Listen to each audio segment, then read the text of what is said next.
Hello everyone, welcome back to Mom's Miracles. ఈరోజు recipe ఏంటంటే sweet shop స్టైల్లో ఉండే యాపిల్ మిల్క్ బర్ఫీ అండి. చూస్తుంటేనే చాలా క్యూట్గా నోరు ఊరించేలా ఉన్నాయి కదండి. ఇవి ఇంట్లోనే మీరు ఈజీగా ప్రిపేర్ చేసుకోవచ్చండి. పిల్లలైతే చాలా చాలా ఇష్టపడతారంటే నమ్మండి. ఈ మిల్క్ బర్ఫీని ప్రిపేర్ చేసుకోవడం కోసం ఒక కడాయిలో 1 కప్పు షుగర్ని 1 కప్పు వాటర్ని తీసుకొని షుగర్ కరిగేంత వరకు ఈ విధంగా కలుపుకోవాలి. షుగర్ బాగా కరిగి ఇక్కడ చూపిస్తున్న విధంగా కొంచెం స్టిక్కీ కన్సిస్టెన్సీ వచ్చేంత వరకు మరిగించుకోవాలండి. పాకంలాగా రానవసరం లేదు. గులాబ్ జామున్ పాకం కన్నా కొద్దిగా తిక్కుగా వస్తే సరిపోతుందండి. దీనిలోనికి 1.5 కప్ వరకు మిల్క్ పౌడర్ని కొంచెం కొంచెంగా వేసుకుంటూ ఉండలు లేకుండా ఈ విధంగా మిక్స్ చేసుకోవాలి. ఇదంతా కూడా స్టవ్ని లో ఫ్లేమ్లో పెట్టుకుని మాత్రమే చేయాల్సి ఉంటుంది.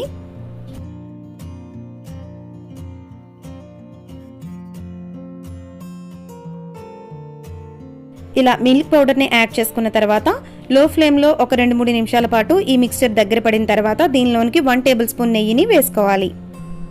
నెయ్యి వేసుకున్న తర్వాత స్టవ్ని లో ఫ్లేమ్లో పెట్టుకుని మాత్రమే కడాయికి అంటుకోకుండా గరిటెతో కలుపుతూ ఉండాలండి. చూస్తున్నారు కదా, ఈ మిక్స్చర్ అంతా కూడా కడాయికి అంటుకోకుండా దగ్గర పడేంత వరకు కుక్ చేసుకోవాలి.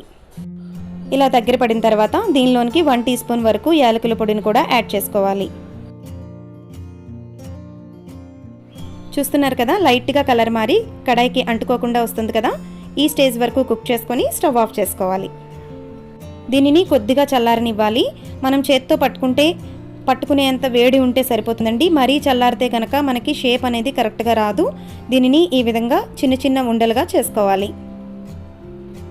ఇలా రౌండ్ బాల్స్గా చేసుకున్న వాటిపైన వేలితో ఈ విధంగా ప్రెస్ చేసుకొని కొంచెం డెకరేటివ్గా యాపిల్ లాగా అనిపించాలి కదండి. సో దానికోసం ఒక లవంగ మొగ్గని పైన ఈ విధంగా పెట్టుకుంటున్నాను. ఇలా చేసుకున్న తర్వాత యాపిల్ షేప్ వచ్చేలాగా మీరు అడ్జస్ట్ చేసుకుంటే సరిపోతుంది. కొద్దిగా రెడ్ ఫుడ్ కలర్ని వాటర్లో మిక్స్ చేసుకొని ఏదైనా ఒక బ్రష్తో దీనిపైన లైట్గా ఈ విధంగా అప్లై చేసుకుంటున్నానండి. మీరు ఫుడ్ కలర్ వద్దనుకుంటే కనుక మీరు స్కిప్ చేసుకోవచ్చు. జస్ట్ ఇది డెకరేషన్ కోసం మాత్రమేనండి. నేను ఇక్కడ కొద్దిగా యాపిల్ లుక్ పర్ఫెక్ట్గా రావడం కోసం పిస్తా పప్పుని ఇలా లీఫ్ లాగా పక్కన పెట్టుకుంటున్నాను. వావ్, చూస్తుంటేనే చాలా క్యూట్గా చాలా బాగున్నాయి కదండి. తిన్నా కూడా చాలా బాగుంటాయి. పిల్లలైతే చాలా చాలా ఇష్టపడతారండి. జస్ట్ ఇంట్లోనే ఈజీగా ప్రిపేర్ చేసుకోవచ్చు. ఇక నుంచి స్వీట్ షాప్కి వెళ్ళే పని లేకుండా ఎప్పుడంటే అప్పుడు ఇంట్లోనే ఈజీగా మీరు ప్రిపేర్ చేస్తారు కదా. ఎలా వచ్చిందో నాతో షేర్ చేసుకోవడం మాత్రం అస్సలు మర్చిపోకండి. మరి ఈ వీడియో కనుక మీకు నచ్చినట్లయితే లైక్ చేయండి, షేర్ చేయండి, సబ్స్క్రైబ్ చేయడం మాత్రం అస్సలు మర్చిపోకండి. మరిన్ని టేస్టీ వంటలతో మరొక వీడియోలో మళ్ళీ కలుసుకుందాం.